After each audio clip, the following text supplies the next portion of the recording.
कि ट्रंप ने मोदी को फोन किया और विदेश मंत्रालय से कहा गया कि आपको यह नहीं बताना है कि मोदी का और ट्रंप की बातचीत हुई। ये कड़वा सत्य हो सकता है, ये सिर्फ अब एजम्पशन नहीं है, क्योंकि कोई तो ऐसा बंदा है, ये व्हाइट हाउस भी अगर कहता है कि इनकी बातचीत हुई है और ये एश्योरेंस दी गई है, तो व्हाइट हाउस झूठ बोल रहा है, तो क्या ट्रंप झूठ बोल रहा है? और सिर्फ कल फिर ये बात की दोबारा से कि हां मेरी बातचीत हुई और मोदी ने मुझे एश्योर किया कि मैं रशिया का तेल नहीं खरीदूंगा। इसके अंदर पैटर्न है। ये हो क्या रहा है अल्टीमेटली? हो सकता है बातचीत हुई हो, लेकिन हमको यह बताया गया कि बातचीत नहीं हुई है। हो सकता है उसके अंदर ये मोदी ने एश्योरेंस दिया हो, लेकिन हमसे कहा गया कि आपको नहीं बताना है। हो सकता है बीच में मोदी की और भी बातचीत हुई और सीज फायर के ऊपर भी बातचीत हुई, लेकिन हमको नहीं बताया जा रहा कि बातचीत हुई है। भारत की तालिबान के साथ बढ़ती हुई दोस्ती कई लोगों को परेशान कर रही है। भारत के अंदर कई लोगों को परेशान कर रही है, फॉरेन कंट्रीज में कई लोगों को परेशान कर रही है कि ट्रंप ने मोदी को फोन किया और विदेश मंत्रालय से कहा गया कि आपको यह नहीं बताना है कि मोदी का और ट्रंप की बातचीत हुई।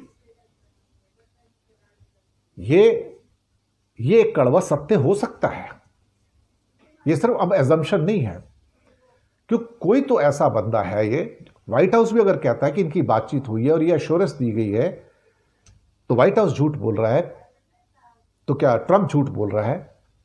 और सिर्फ कल फिर ये बात की दोबारा से कि हां मेरी बातचीत हुई और मोदी ने मुझे एश्योर किया कि मैं रशिया का तेल नहीं खरीदूंगा। इसके अंदर एक पैटर्न है। ये हो क्या रहा है अल्टीमेटली? हो सकता है बातचीत हुई हो, लेकिन हमको यह बताया गया कि बातचीत नहीं हुई है। हो सकता है उसके अंदर ये मोदी ने एश्योरेंस दिया हो, लेकिन हमसे कहा गया कि ये आपको नहीं बताना है। हो सकता है बीच में मोदी की और भी बातचीत हुई और सीज फायर के ऊपर भी बातचीत हुई, लेकिन हमको नहीं बताया जा रहा कि बातचीत हुई है। विदेश मंत्रालय के गले में फंदा डाला हुआ है कि भाई तुम आगे से बात नहीं करोगे, तुम्हारे पास कोई अधिकार नहीं है। राष्ट्र सुरक्षा के हित में आप प्रधानमंत्री निवास की कोई बात जनता से नहीं कहेंगे। जब गलवान के साथ मीटिंग हुई थी, गलवान के ऊपर मीटिंग हुई थी शी जिनपिंग की, तब भी तो हमको नहीं बताया गया था। और हो सकता है अब भी ये मीटिंग्स इनकी आपस में हो रही हो, टेलीफोन पर बातचीत हो रही हो, हमको नहीं बताया जा रहा है। तो हर चीज को हम सिर्फ ये कह के गवा दें, झूठ बोल के कह दें कि नहीं कोई मीटिंग नहीं हुई, और जो ट्रंप कह रहे हैं झूठ बोल रहे हैं। क्या ट्रंप हमेशा ही झूठ बोल रहे हैं क्या? एक पैटर्न तो है उसके अंदर, कुछ तो मसला उसके अंदर ऐसा है जो मुझे लगता है कि जो हमारे सामने है। हमें इस बात का अभी एहसास नहीं हो रहा है कि कोई ना कोई आदमी है जो विदेश मंत्रालय का गला घोट रहा है। क्या वो प्राइम मिनिस्टर का ऑफिस है? क्या वो अजीत डोभाल है? या कोई एक तीसरा व्यक्ति है जो है, या कोई चौथा व्यक्ति जो भारत के किसी उच्चतम पदों पर भी किसी एक में बैठा हुआ है और वो ऑर्डर दे रहा है कि तुम्हें ये बोलना है, ये नहीं बोलना है। और ये उसी किस्म का गैग ऑर्डर है जो मोदी और शी जिनपिंग की जो सीक्रेट मीटिंग होती है इंडोनेशिया के अंदर, और बाद में ग्लोबल टाइम्स उसका खुलासा करता है। और तब क्या राष्ट्रहित में था, और अब नहीं बताया जा रहा, तो अब क्या राष्ट्रहित में है? मुझे लगता है कि यहां से सवाल बहुत सारे हैं। उन सवालों के जवाब कहां से मिलेंगे ये तो नहीं पता, लेकिन ये पहली बार है कि इन 75-80 सालों में देश की आज़ादी के बाद देश का प्रधानमंत्री का ऑफिस हमें ये नहीं बताता कि आप किससे मिल रहे हो, आप क्यों मिल रहे हो, आप कौन सी सीक्रेट मीटिंग कर रहे हो, कौन सा उसमें देश का हित है और कौन सा उसमें देश का अहित है, ये नहीं बताया जा रहा है। ये हमारे लिए चिंता की बात है, हमारे देश के लिए चिंता की बात है कि देश का प्रधानमंत्री ऐसे लोगों से मिलकर गुप्त मीटिंग करता है और देश को कॉन्फिडेंस में नहीं लेता, देश की संसद को कॉन्फिडेंस में नहीं लेता जिसको लेना चाहिए था। मुझे लगता है कि हम बहुत ही एक सीक्रेटिव रिजीम के अंदर पहुंच गए हैं, जो पुतिन और एक किस्म से शी जिनपिंग का रिजीम है, जहां पर जो कुछ भी घट रहा है, जो भी अंतर्राष्ट्रीय नेताओं से बातचीत हो रही है, वो हम सब से, जनता से, संसद से, देश से छुपाया जा रहा है। और बेचारा विदेश मंत्रालय, वो तो स्पोक्स पर्सन है, वो क्या करेगा? उसके गले में फंदा डाला हुआ है, जो उसको लिख कर दे दिया जाता है वो पढ़ के आपको बता देता है। मैं विदेश मंत्रालय को दोष नहीं दूंगा, लेकिन ये ऑर्डर कौन दे रहा है कि विदेश मंत्रालय को तुझे क्या बोलना है और क्या नहीं बोलना है, ये सबसे महत्वपूर्ण तथ्य यहां पर है। भारत की तालिबान के साथ बढ़ती हुई दोस्ती कई लोगों को परेशान कर रही है। भारत के अंदर कई लोगों को परेशान कर रही है, फॉरेन कंट्रीज में कई लोगों को परेशान कर रही है। मुझे कई बार लगता है कि इंडिया की जो स्टेटेड पॉलिसी है वो टेररिज्म के खिलाफ है। टेररिस्ट किसी भी रूप में हो, टेररिज्म किसी भी रूप में हो, भारत हमेशा उसके खिलाफ में रहा है। और तालिबान जो है वो यूनाइटेड नेशन के द्वारा डिक्लेयर्ड टेररिस्ट ऑर्गेनाइजेशन है, डिक्लेयर्ड टेररिस्ट ऑर्गेनाइजेशन है। जनरल मुतक अपना विदेश मंत्री मुतक्की, आमिर खान मुतक्की जो विदेश मंत्री हैं, he is a declared terrorist by united nation.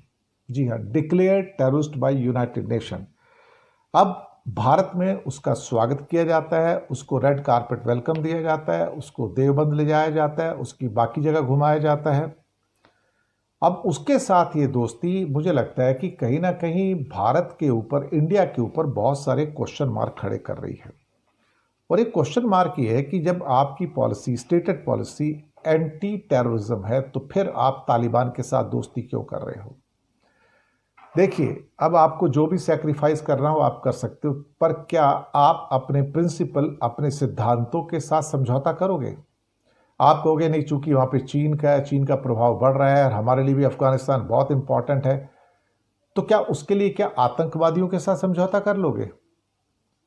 अगर भारत अब ये कह रहा है कि मैं अपने हितों के लिए आतंकवादियों के साथ समझौता कर लूंगा, तो फिर ये गुड आतंकवादी और बैड आतंकवादी क्या होते हैं? गुड टेररिज्म और बैड टेररिज्म क्या होता है? मोदी जी ने इसके ऊपर एक बड़ा भाषण दिया था कि there is nothing called good terrorism and bad terrorism. Terrorism is terrorism. आतंकवादी आतंकवादी है, आतंकवाद आतंकवाद है, टेररिस्ट टेररिस्ट है, टेररिज्म टेररिज्म है। किसी कंट्री में हो, किसी भी रूप में हो, फिर हमारी दोस्ती क्यों वहां से? फिर उसको देवबंद ले जाया जाता है, वहां पे उसका वेलकम किया जाता है। इवन जावेद अख्तर जो कि बड़े फेमस राइटर हैं, पोएट भी हैं, उन्होंने भी कहा कि क्या मतलब क्या हो जाता है आपका? आप क्या कहना चाहते हैं कि एक तरफ आप वहां पर टेररिस्ट के साथ में आप नाता करना चाहते हैं और फिर देवबंद के जो उनके चीफ हैं वो जावेद अख्तर को क्रिटिसाइज करते हैं इस मामले में कि भाई ये क्या हो रहा है अल्टीमेटली। मुझे लगता है कि something is very very wrong with the basic philosophy of BJP government, कि जो आज टेररिस्ट को अपने साथ लेकर चल रही है। सिद्धांत के रूप से मैं किसी भी रूप में, टेररिज्म हो या टेररिस्ट हो, मैं उसके साथ जाने को तैयार नहीं हूं, भले हमें जितना मर्जी उसके लिए सैक्रिफाइस करना पड़े। लेकिन ये कहना कि वहां पे चीन आ जाएगा तो ये हो जाएगा, हमारे लिए और खतरे बढ़ जाएंगे, मैं नहीं समझता। तो तालिबान और भारत के बीच में गर्माहट तो बढ़ रही है, लेकिन ये इन प्रिंसिपल, ये नैतिकता के आधार पर, मॉरलिटी के आधार पर बिल्कुल और बिल्कुल गलत है। कम से कम मैं और मेरा चैनल जो है किसी भी किस्म की टेररिस्ट ऑर्गेनाइजेशन या उनके डिक्लेयर टेररिस्ट जो आमिर खान मुतक्की हैं उसको स्वीकार नहीं करते हैं। ये बात मेरी ओर से तो बड़ी क्लियर है कि अगर मुझसे कहा जाए तो मैं तो टेररिस्ट को स्वीकार नहीं करूंगा और मैं तालिबान को स्वीकार नहीं करूंगा, चाहे वो किसी भी रूप में हो।